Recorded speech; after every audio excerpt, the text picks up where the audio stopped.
Isa po mapagpalang panonood sa inyong lahat, mga ginigiliw na mga kaibigan at mga kapatid. Isa pong malaking kagalakan na patuloy kayong makasama sa ating ginagawang pag-aaral ng salita ng ating Panginoong Diyos. At purihin ang ating Panginoong Diyos dahil patuloy po kayong nakakasama po namin sa pag-aaral na may temang Uniting Heaven and Earth. And we're looking at Christ in the book of Philippians and Colossians. Tinatalakay na po natin ang aklat ng Colossians at sa biyaya ng ating Panginoong Diyos na pag-usapan po natin ang napakagandang topic nung nakaraan. Pinag-usapan po natin yung topic na reconciliation and hope.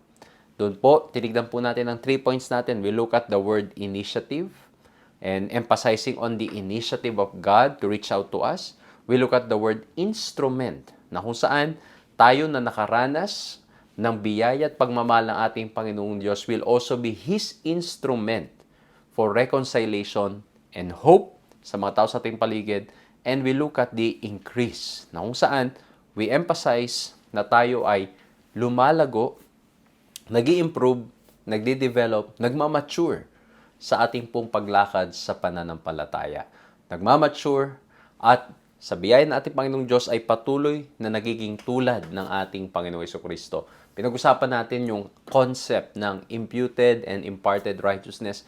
And I hope na nakatulong po sa inyo ang mga pag-aaral na ito at nawa po ay patuloy pa tayong lahat na mapalapit sa Kanya at lalo pang ma-inlove sa Kanya at tunay nga na maranasan natin na mamuhay ng may pag-asa sa buhay na ito. Hindi dahil sa ating mga sarili, kundi dahil sa ginawa ng ating Panginoong Diyos, ng ating Panginoong Jesucristo sa bawat isa sa atin. At ngayon, magpapatuloy po tayo. Ang topic po natin ay may pamagat na Complete in Christ. Samahan niyo po ako sa ating gagawing pag-aaral na ito.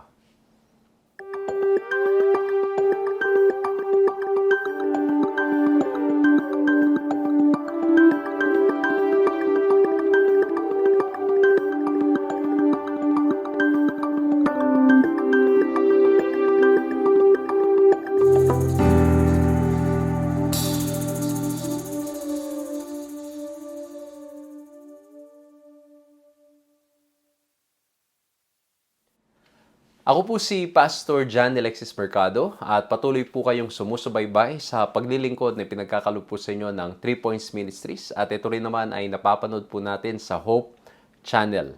Kung kayo po ay sumusubaybay mula po sa telebisyon, binabati ko po kayong lahat. Sa lahat ng sumusubaybay mula po sa social media, purihin po ang Panginoong Diyos na kasama namin kayo. Sa mga nakikinig po sa radyo, maraming salamat po na ang pag-aaral na to ay patuloy na namamayagpag sa telebisyon, sa radyo, at maging sa ating pong mga social media. At kung ito po ang unang pagkakataon na nakakasama namin kayo, we are so glad and so happy na kayo po ay nakasama namin ngayon. Please like, subscribe, hit the notification bell, follow our page para po na sa ganun ma-notify po kayo. Available po ang mga pag-aaral natin sa Facebook and sa YouTube. At ganun din po, papanood yan sa television sa Hope Channel. So again, binabati ko po kayong lahat. And again, I want to invite you to share this video para po nang sa ganon, mas maraming makinabang na mga mahal natin sa buhay, mga kaibigan natin. At nawa po ay mas lalo pa tayo mismo ay mapalapit sa ating Panginoong Diyos. Well, I hope na tayo pong lahat ay nasa mabuting kalagayan. Patuloy tayong iniingatan, ginagabayan, sinasama natin Panginoong Diyos. Marahil ang ilan po ay may mga pinagdadaanan na mga pagsubok, mga health concerns. And I hope na maging maayos po tayong lahat. Ang inyo pong lingkod, grabe, it's been a while na tayo po ay medyo hindi naging maayos ang pakiramdam. Pero sa biyaya ng Panginoong Diyos ay nagpapasalamat po tayo na kahit na tayo nag-i-struggle sa ating health, sa ating pong everyday na strength, parang laging mahina dahil nga po sa marahil because of the flu season. Pero ganun pa man, maraming salamat sa ating Panginoong Diyos. Tuloy-tuloy pa rin po tayong nakakapag-aral at tuloy-tuloy pa rin po tayong magkakasama. Pakisama po patuloy lagi sa inyong mga panalangin. Ang ating ministries online and face-to-face, pakisama po sa inyong prayers ang inyong pong lingkod. And again, I want to say thank you sa lahat ng mga kaibigan, sa lahat ng mga kapatid, sa lahat po ng ginagamit nating Panginoong Diyos to express their love, their concern, and those who are supporting our ministry para po nang sa ganun, tuloy-tuloy po tayong makapaglingkod. Hindi lamang po online, kundi face-to-face. Salamat po sa inyong lahat. And now, let's go and dive into the study ng ating pong pag-uusapan ngayon. Hingin po natin ang kapangyarihan ng ating Panginoong Diyos at katalinuhan upang nang sa ganun maunawaan natin ang mga ito. Let's bow our heads and let's pray. Ama po naming Diyos, dakila't makapangyarihan sa lahat. Nagpapasalamat po kami sa pagkakataong ipinagkaloob niyo po upang kami magkasama-sama, upang mag-aral ng inyong mga salita at nawa po ang lahat ng aming mga mapag-aaralan, mapapakinggan, ay makatulong upang sa ganon ay mas lalo po kaming mapalapit sa inyo. Salamat po mahal na Diyos, dahil sa aming mga sarili kami mahihina. Sa aming mga sarili kami walang magagawa. Sa aming mga sarili, Panginoon, kami po ay walang kakayanan. Ngunit salamat po sa pamamagitan ng kapangyarihan galing sa inyo, sa pamamagitan ng banal na Espiritu, ay mauunawaan po namin ang mga bagay na ito. Tulungan niyo po kami at salamat din po na dama namin ang inyong presensya. Bagamat kami po ay magkakalayo, kami po ay hindi magkakasama, ngunit through digital world ay pinagsama-sama niyo kami, and we thank you because we can feel your presence now. Thank you for loving us. In Jesus' name we pray. Amen. Amen. So muli po, isang mapagpalang panonood sa inyong lahat, mga ginigiliw na mga kaibigan at mga kapatid. Kinagagala ko po na makasama po kayo sa magandang umaga, tanghali, hapon, or gabi. Anong oras man na kayo ay sumusubaybay sa pag-aaral na ito, purihin ang ating Panginoong Diyos dahil ngayon po ay ipagpapatuloy natin ang pag-aaral ng salita ng ating Panginoong Diyos. And again, anong team natin? Uniting Heaven and Earth, Christ in the Book of Philippians and Colossians. At ngayon, nandito tayo sa topic na ang pamagat ay Complete in Christ. Napakagandang title. Kasi bakit?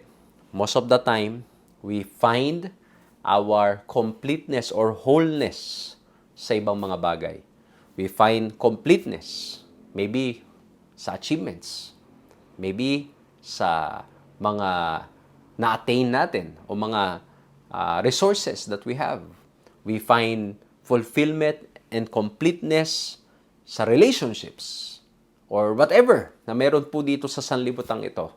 But in here, we are being reminded that our completeness is in reality or yung pagiging kompleto natin, pagiging whole natin can only be realized, can only happen if we are in Christ. At yan po ang ididiin natin sa pag-aaral natin ngayon. Kasi bakit?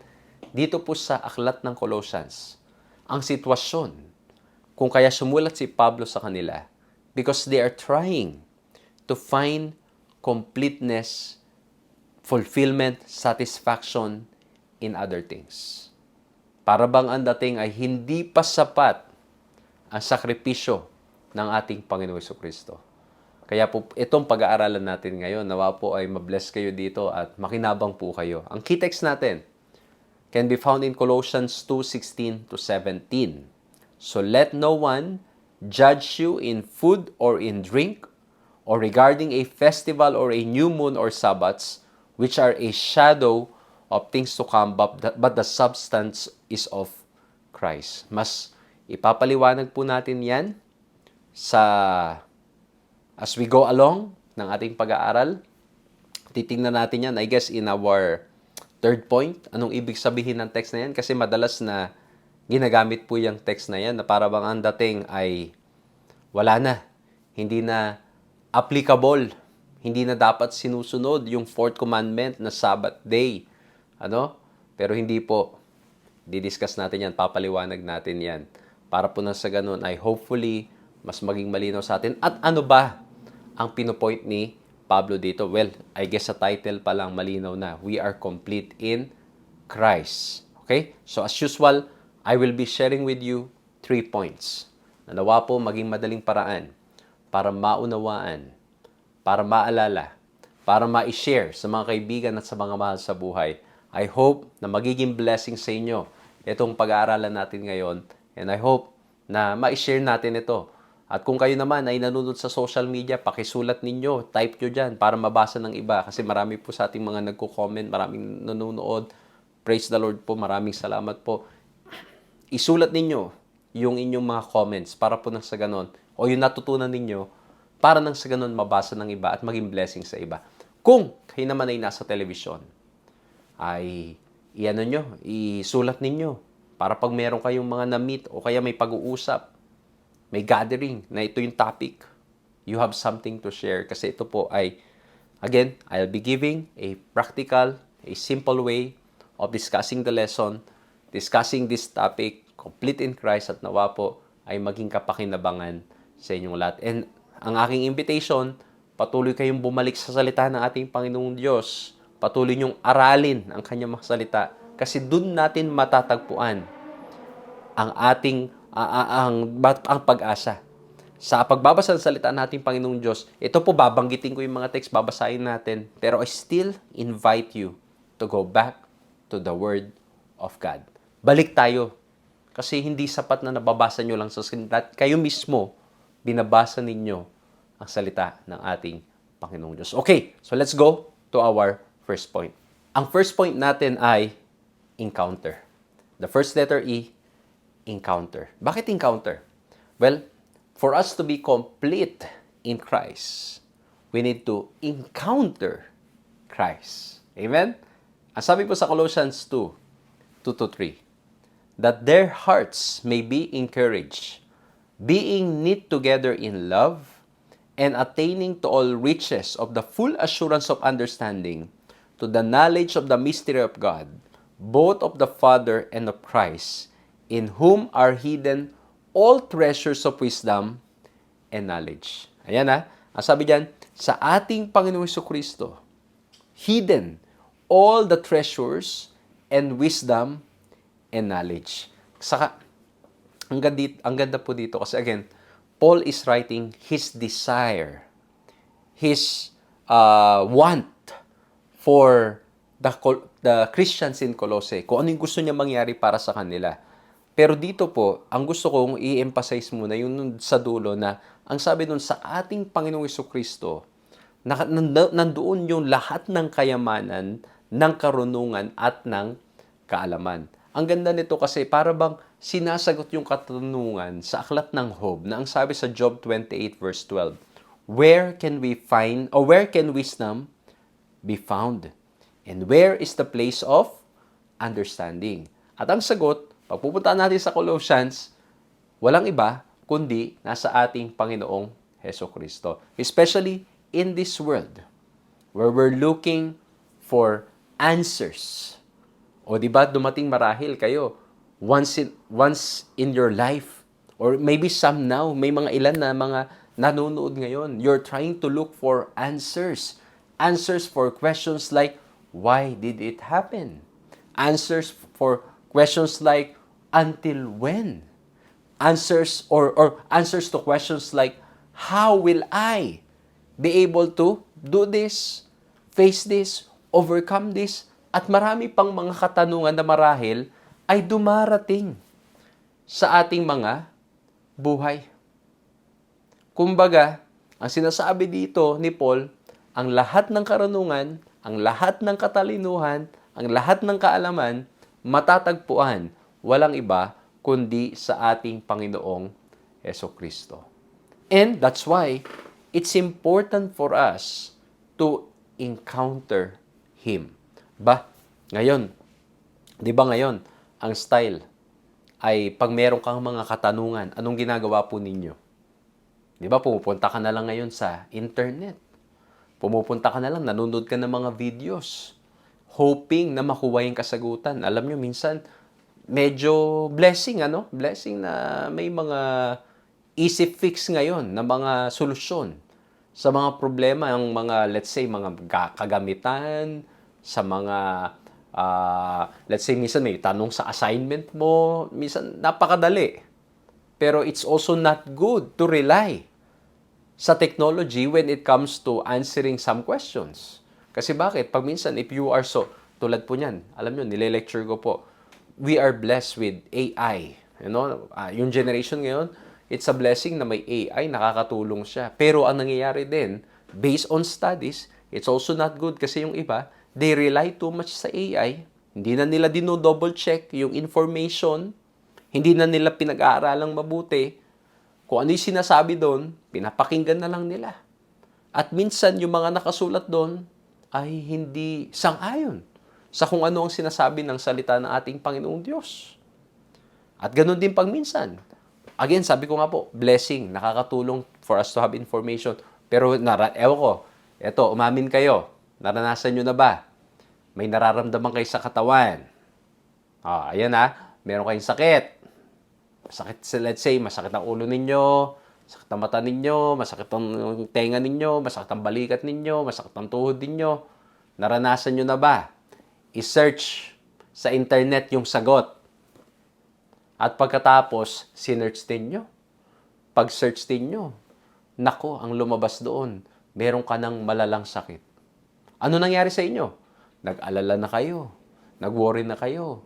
Tapos ayaw nyo magpa-check up sa doktor. Kasi sabi ninyo, hindi. Kasi sabi doon sa internet, ganito, ganyan. Tapos doon nagpa-check up ka pala. Ang nangyari pala, meron ka lang palang napakasimpleng karamdaman. Pero dahil pinangunahan ka na, alam mo yun, you try to search online. Again, mga kapatid, mga kaibigan, I'm not saying it's wrong. I'm just telling you to be careful. Okay? Kahit po sa social media, ang dami nyong mapapanood. Ang dami nyong mababasa.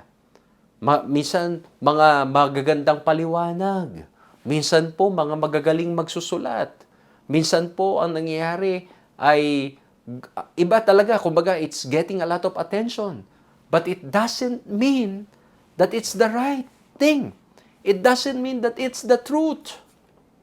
That's why I invite you to go back to the Word. And when we go back to the Word, we encounter Christ. There is a need for us to encounter Him. And when we encounter Him, all the wisdom that we need, the knowledge that we need, can be found in Him. Amen? Kaya po dito, Paul's desire is not only to help the believers in Colossae recognize false teachings, but also to unite them in Christian love.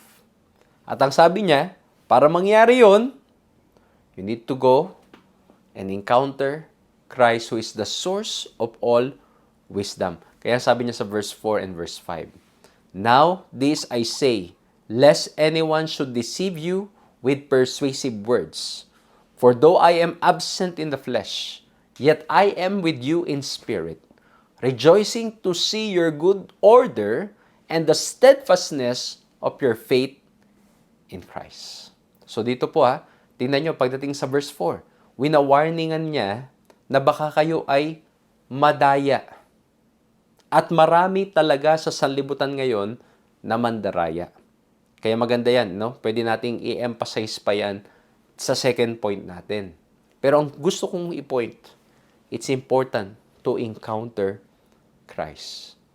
Kasi in Christ, you find the answer. In Christ, you find what you need. You are complete in Christ. And if you're watching for the first time, kumbaga, bigla ka na lang napadpad dito sa ating programang ito, and you have not encountered Christ, I praise the Lord that you are here right now. And for us who already encountered Christ, we praise the Lord kasi bakit?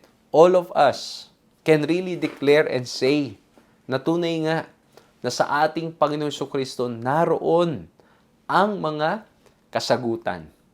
And that's why for us to be complete, we need to encounter Him. At ulitin ko po, in encountering Him, medyo may challenges.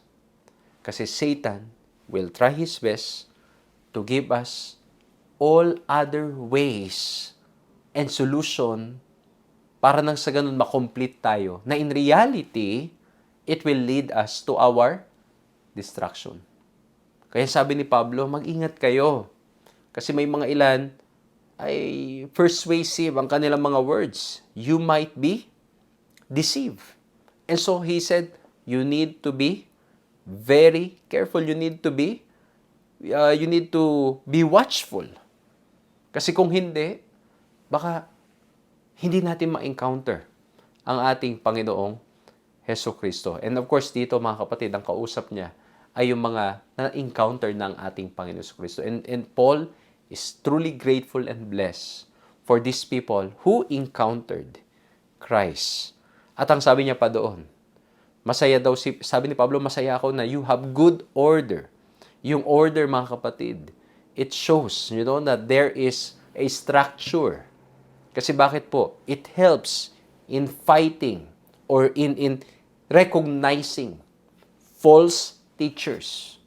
Kasi bakit po? If there is an order in the church, it's easy to identify kung merong mga pumapasok na hindi sang-ayon ang katuruan sa kanyang iglesia. That's why, by prescribing proper decorum in worship, we can read that in 1 Corinthians 11, and specifying how elders and deacons should be selected in 1 Timothy 3 and Titus 1, Paul was very careful to preserve order in the church. Through these measures, God's wisdom and teaching of the Bible are preserved and promulgated. So ayan naiingatan so that those who have encountered Christ will not be deceived. And those who have not yet encountered Christ ay matutulungan na maparating sa kanila ang Ebanghelyo. But the point is, mga kapatid, mga kaibigan, ang gusto ko pong emphasize dito, in order to be complete in Christ, we need to encounter Him. He is the source of all wisdom. So, if you have questions in life, direction, purpose, you are not clear with all of that, then I invite you today to encounter Him. Or, should I say, pwedeng ang mangyari po mga kapatid ko, mga kaibigan, is that we pray that we encounter Him. Baka po may mga sumusubaybay ngayon that you have not encountered Christ yet, but you are here. You have to pray, Lord, help me encounter you. Baka meron po mga sumusubaybay ngayon na you have been in the faith for so long. Sumisimba naman kayo, sumasamba, at kayo ay sumasama sa mga worship. But deep within your heart, you know, hindi mo pa nai-encounter fully or truly ang ating Panginoon Kristo. Alam mo yun, you're just going with the flow.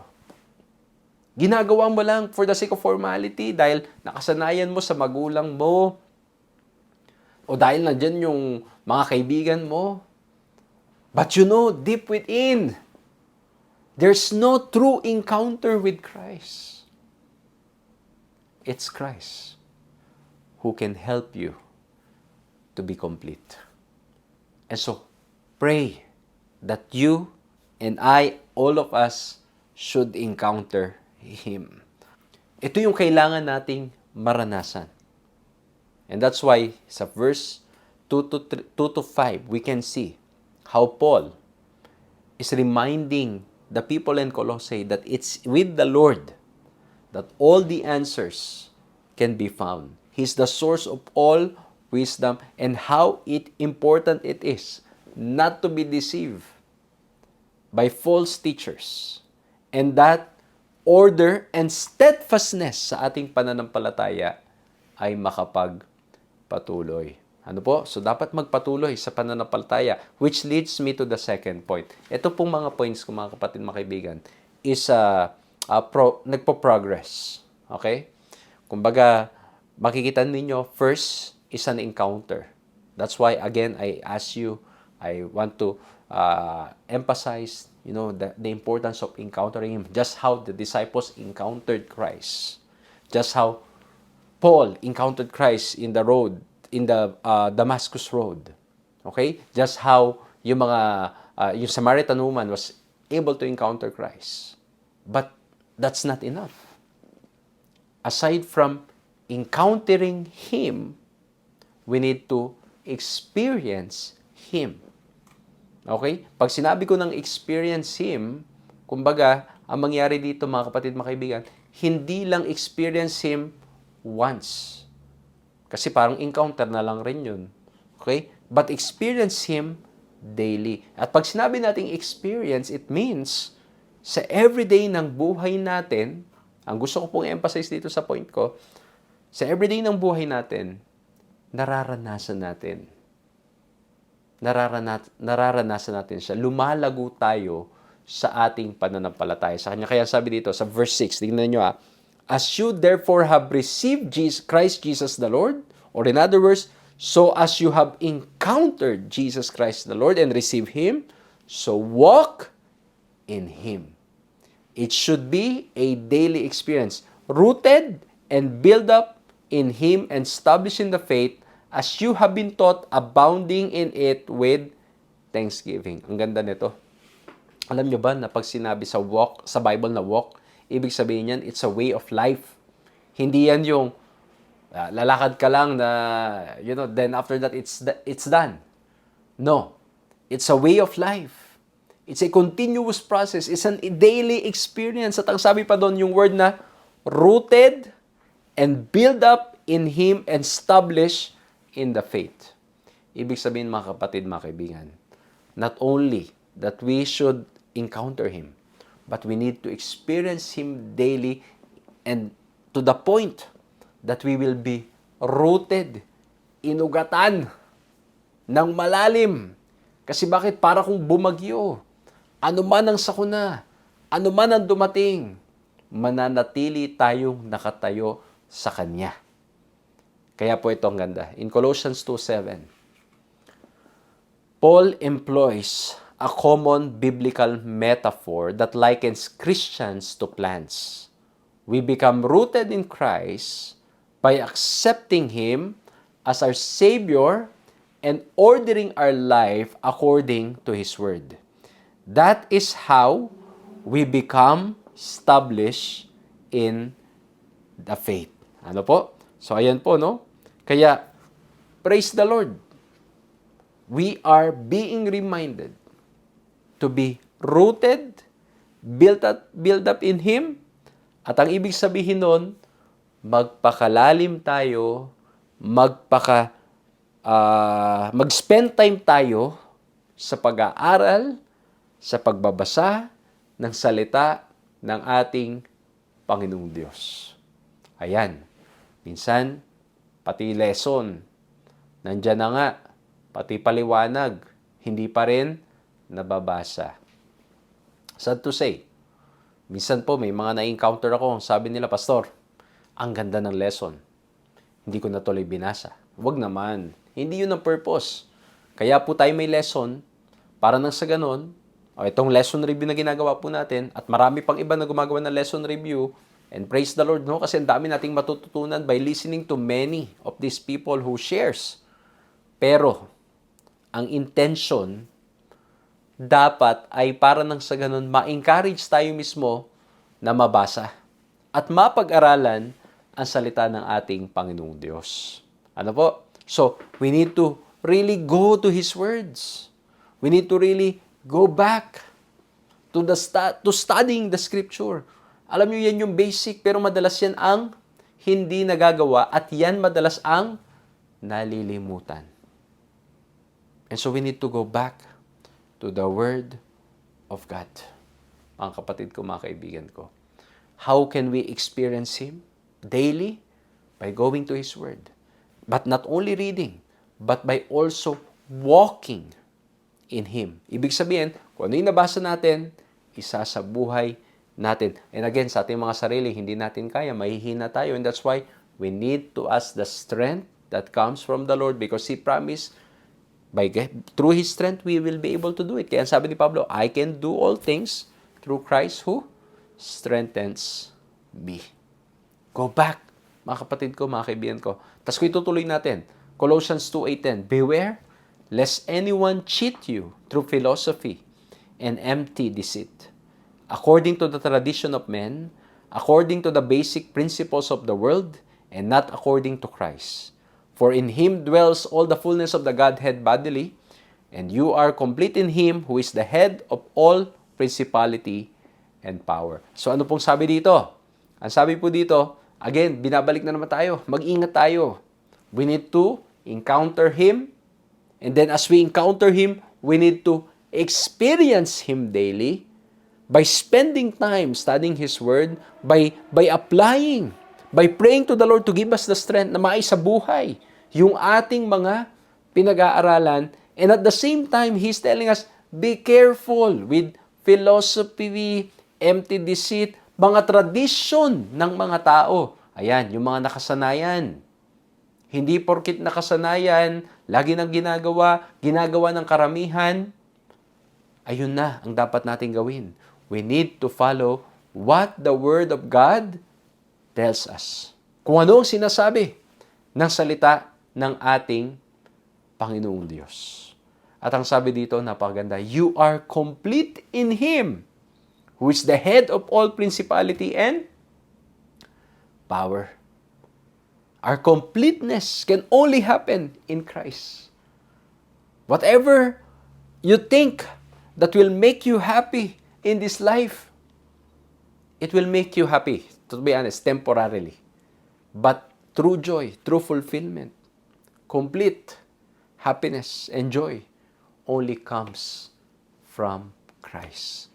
Comes from the Lord. Kaya again dito, no? Sinasabihan po tayo, let's beware. And again, paano natin ma-identify kung mali ang mga katuruan, kung tayo nadadaya na, we need to go back sa salita ng ating Panginoong Diyos. So number 1, we need to encounter Him. But encountering Him is not enough. Yes, He's the source of true wisdom. All wisdom is in Him. And in Him, we can get the answers that we need. So encounter Him. But it's not enough to encounter Him. We need to experience Him, grow in Him. We need to be rooted in Him. Again, we need to go back. Kumbaga, napangaralan ka, napakinggan mo salita ng Diyos, Praise the Lord, you're so very happy, but don't stop there. You need to grow into the study of His Word. Huwag kang makontento lang dun sa napakinggan mo lang, nalaman mo lang, naging masaya ka lang, dahil napakinggan mo yung pag-asang galing sa ating Panginoong Diyos. You need to daily grow in Him. Kaya po sabi ni Ellen White, to many, the Bible is a lamp without oil, because they have turned their minds into channels of speculative belief that bring misunderstanding and confusion. The work of higher criticism in dissecting, conjecturing, restructuring is destroying faith in the Bible as a divine revelation. It is robbing God's Word of power to control, uplift, and inspire human lives. By spiritualism, multitudes are taught to believe that desire is the highest law, that license is liberty, and that man is accountable only to himself. Ayan, yung mga pandaraya. Kasi bakit ang ginawa? Binabasa ng salita ng ating Panginoon Diyos, pero puro pagdududa. Alam nyo, pag pinag-usapan natin yung higher criticism, grabe po yan. Kumbaga, pag hindi mo nararanasan ngayon, it's not true. And so, the miracles in the Bible, it's not true. Kasi again, they don't put any room for faith. It's all about, yung kanilang mind, yung reason. What can be explained with reason? It's not true. And so sinasabi dito sa ating binasa, it's robbing, ninanakawan ang kapangyarihan o ang salita ng Diyos ng kapangyarihan upang tayo'y tulungan na magbago't makalakad ng ayon sa kanyang kalooban. The Bible declares we are serving an all-powerful, loving God. And so mga kapatid ko, mga kaibigan, let's experience Him daily. Let's grow in Him. Sometimes, you will be reading something in the Word na para bang napakahirap. But pray to the Lord to give you the strength to do it. And He will give you the strength to do it. So my question to you right now, kamusta po ang araw-araw na paglakad natin sa ating Panginoon Jesucristo? Are we daily experiencing Him? Kumbaga na-encounter natin siya, yes, we have accepted Him, but after that, did we stop there? Or are we doing something so we can grow in faith? And I'm thankful, kaya nga po tayo may mga ganitong online study, and you are joining us. I hope na you will continue joining us, studying the Word of God, but don't stop there. Go back to the Bible. Go back to His Word. Pag-aralan niyong mabuti. Basahin niyong mabuti. Alamin niyong mabuti ang sinasabi ng salita ng ating Panginoong Diyos. Sapagkat pag inyong ginawa ang mga bagay na yan, at isabuhay, at everyday, maranasan natin ang kabutihan ng ating Panginoong Diyos, we will truly be complete in Him. Amen?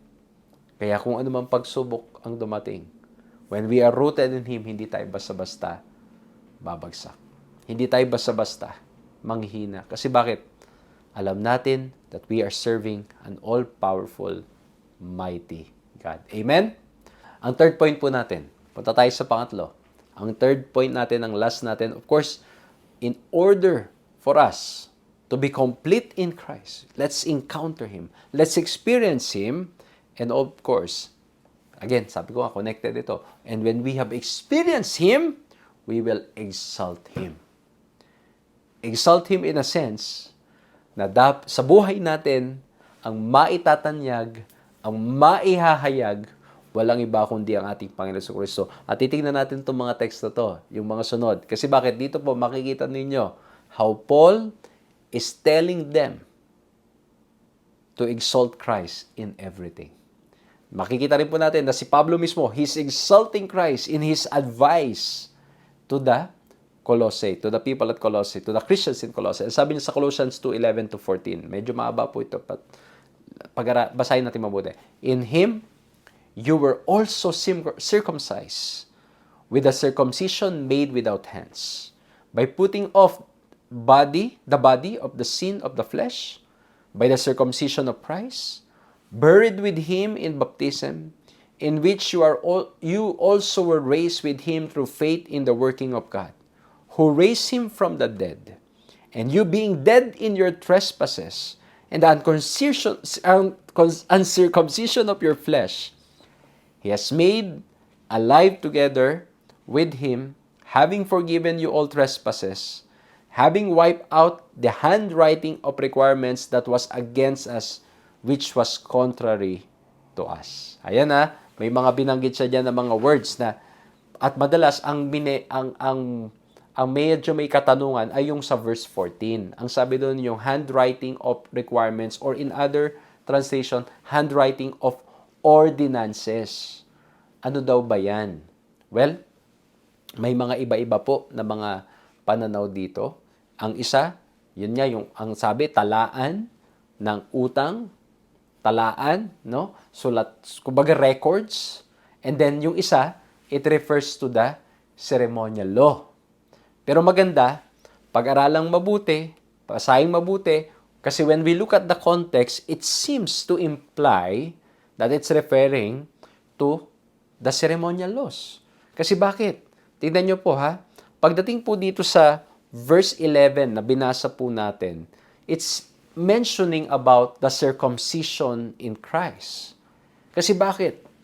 May mga Hudyo na sila'y naging Kristiyano, at ang ginawa po nila, they still emphasize that in order for a person to be saved, or in order for a person to be accepted, ini-highlight pa rin nila yung circumcision of the flesh. Okay? Instead na circumcision that comes from the Lord. Kasi bakit po? Tatandaan natin sa Old Testament, yung circumcision symbolizes that sila ay bayan ng Diyos. And so, yung mga Hudyo na naging Kristiyano, ini-emphasize pa rin nila na yun, yung simbolo na yun, is still binding and it's important. Kaya yung mga Gentiles, ini-insist ng mga Hudyong ito na dapat sila ay gawin din ito. Pero ang sinasabi ni Pablo, it's circumcision of the heart, and then, by God's grace, nung tinanggap natin ang ating Panginoon Kristo, we experience the circumcision that is of Christ. As buried with Him in baptism. And so, kung titingnan natin, ang ini-emphasize ni Pablo dito are practices in the Old Testament that in reality is just pointing to something greater.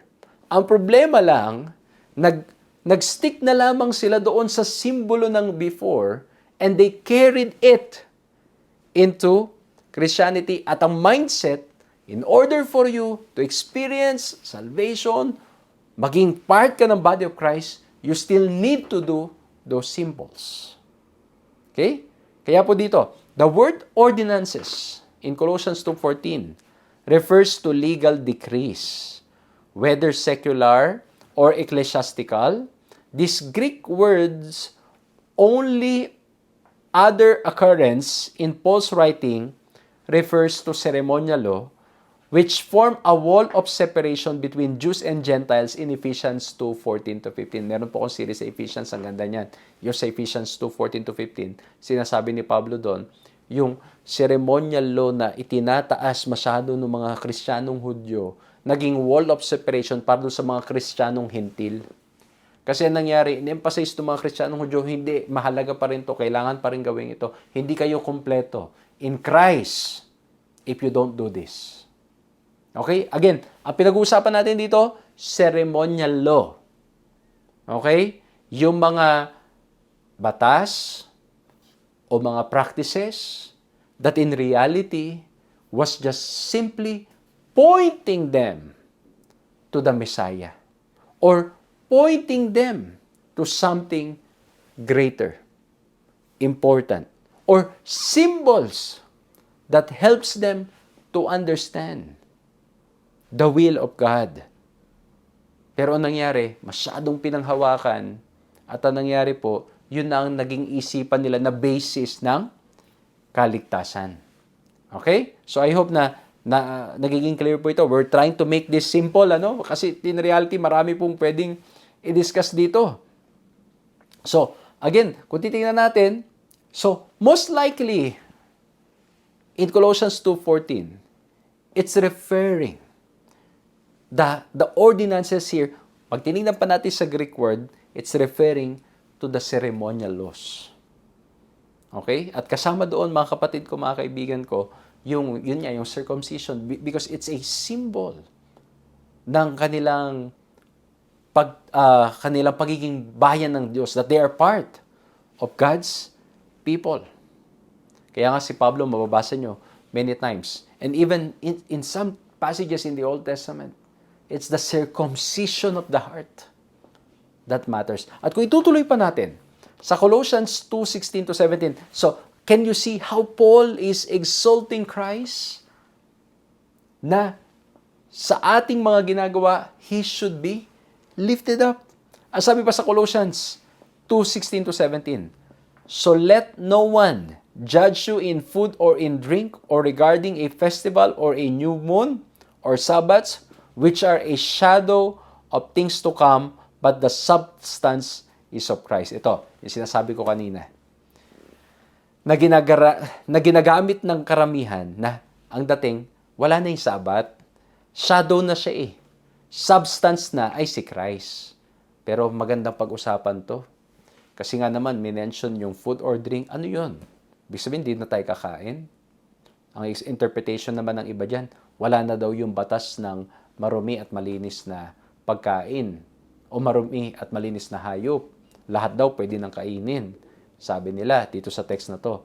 Pero kung papansin ninyo, when we look at the words carefully, especially in verse 16, the word so, or therefore, let no one judge you in food or drink. Tandaan ninyo, ang pinag-uusapan sa Colossians 2:11-14-15, ang pinag-uusapan, walang iba, kundi yung mga ceremonial law, mga practices na masyadong itinataas ng mga Hudyo, tinataas ng Hudyo, ng mga Kristiyano, nang higit pa sa ating Panginoong Hesukristo.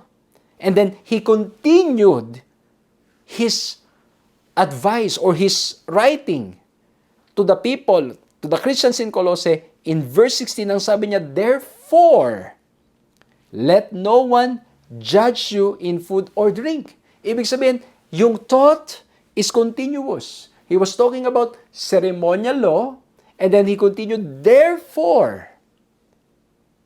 And so, yung food and drink dito refers not to the clean and unclean na mga animals, na sabi ng iba, kahit ano na lang ay, yun nga, pwedeng kainin. But it refers to the meal and drink offerings that the Israelites brought to the temple. Okay? So, pinag-uusapan dito mga kapatid, yung dinadala sa temple. Kasi nga po, ang nangyayari, ang ganda nito, pag pinag-usapan. Kasi po, may mga dinadala sa temple na mga offerings, na meal and drink. At yung iba, ayaw nilang kainin. Yung iba naman kinakain. Pero yung dinadala po doon, mga malilinis.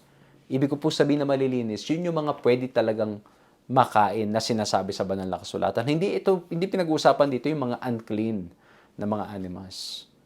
Again, mga kapatid, medyo mahabang discussion ito.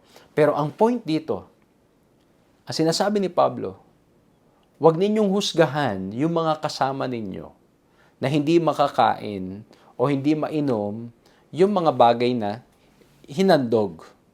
Okay? Kasi bakit? At the end of the day, yun ay malinis na pagkain. Malinis na inumin. Hindi naman naglalagay doon ng mga marurumi or hindi. Again, pwede nyong aralin pa yan sa Romans at marami pang ilang mga texts. Pero sabi pa nga ni Pablo pagdating sa Corinthians, hindi porket pwede, kung may matitisod na iba, wag mo na lang gawin.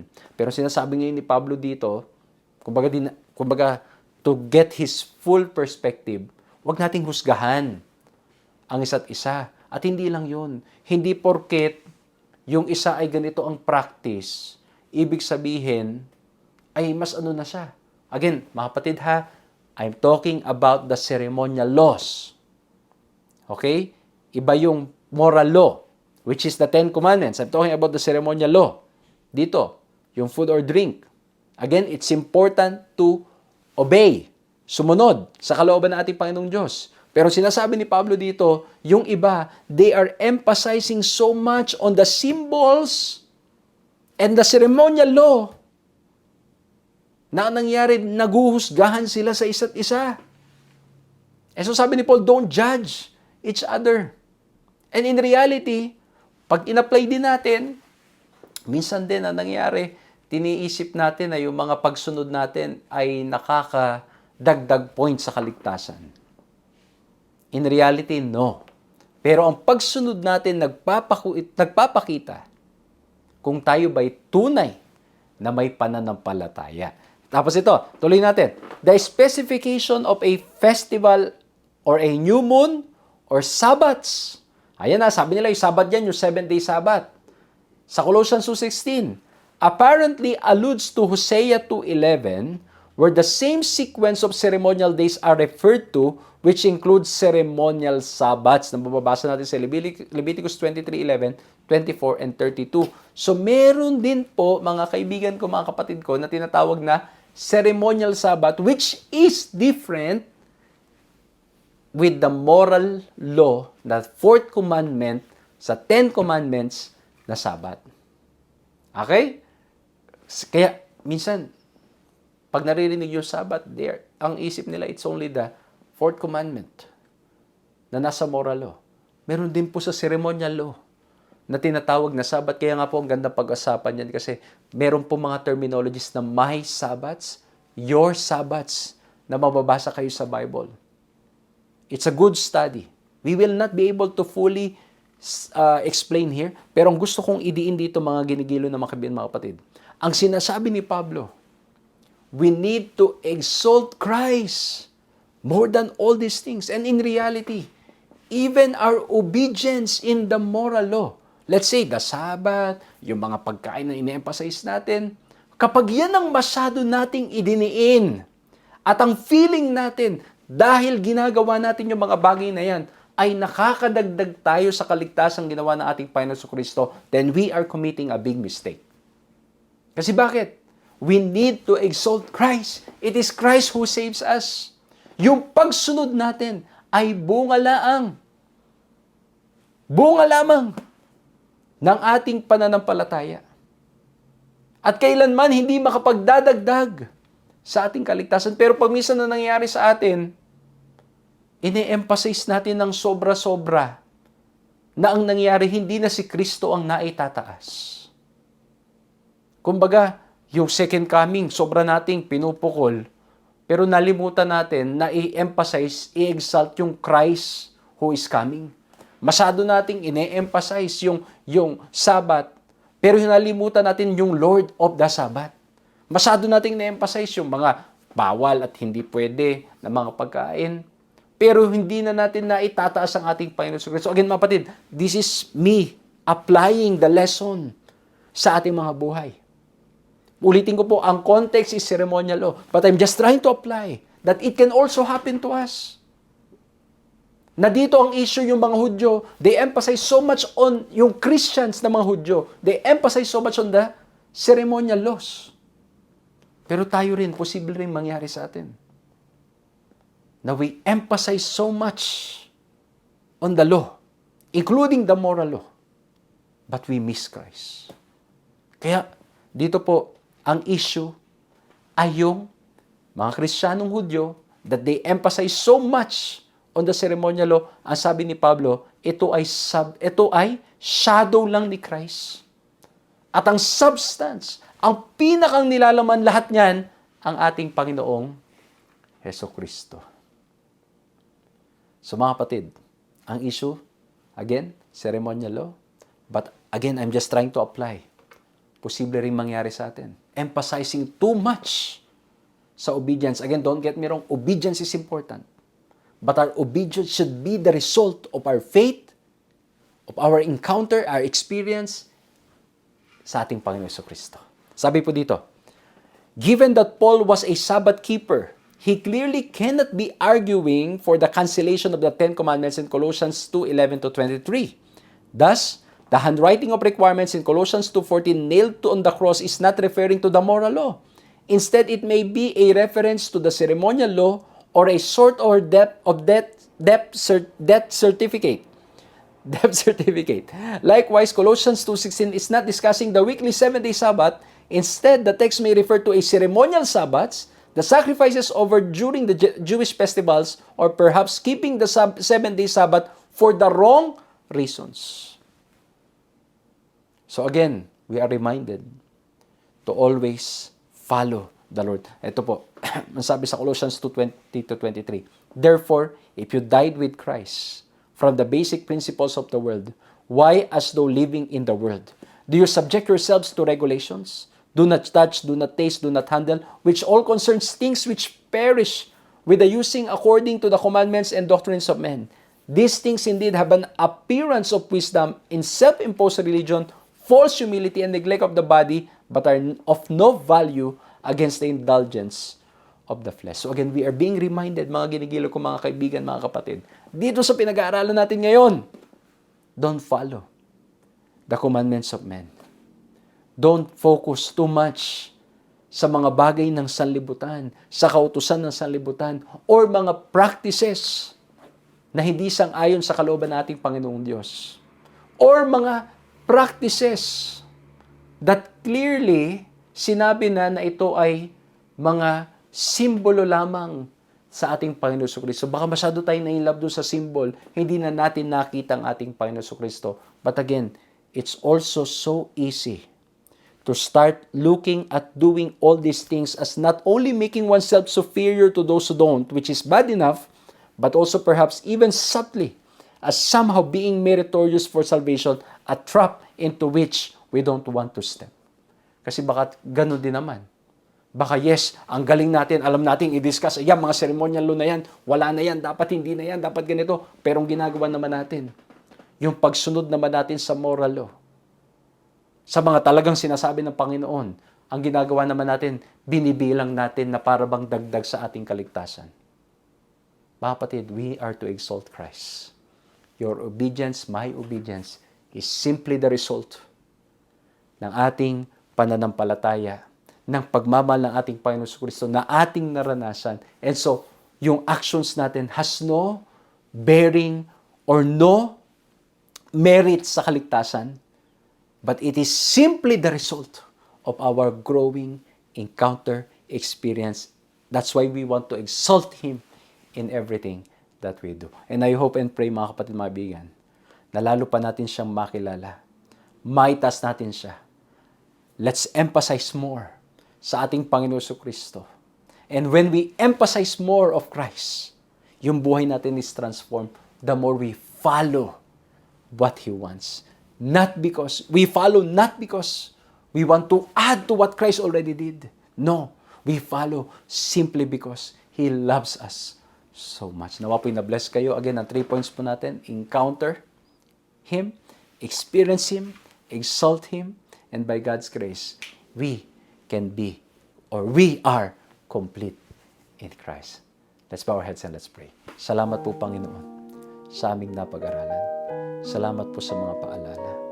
Tulungan kaming laging manampalataya, laging isuko ang aming buhay sa inyo, at lagi lamang pong magpakalapit-lapit sa inyo. Purihin po ang inyong pangalan, mahal na Diyos, at nawa po ay patuloy na lumago kami sa pagkakilala sa inyo. Tulungan niyo po kami sa anumang mga pagsubok namin sa buhay, at tulungan kami na lagi po mag-spend time reading your word. Forgive us, Lord, sa lahat po ng mga kasalanan na aming nagawa. Purihin ang inyong pangalan sa pangalan ni Jesus. Amen. Maraming salamat po sa inyong ginawang pagsama sa ating programang ito. Nawa po'y na-bless kayo. Pakishare po ang ating program upang mas marami pang makinabang. At inaanyayahan ko po kayong patuloy sa mga susunod pa po nating pag-aaral. Magkita-kita po tayong muli. God bless you.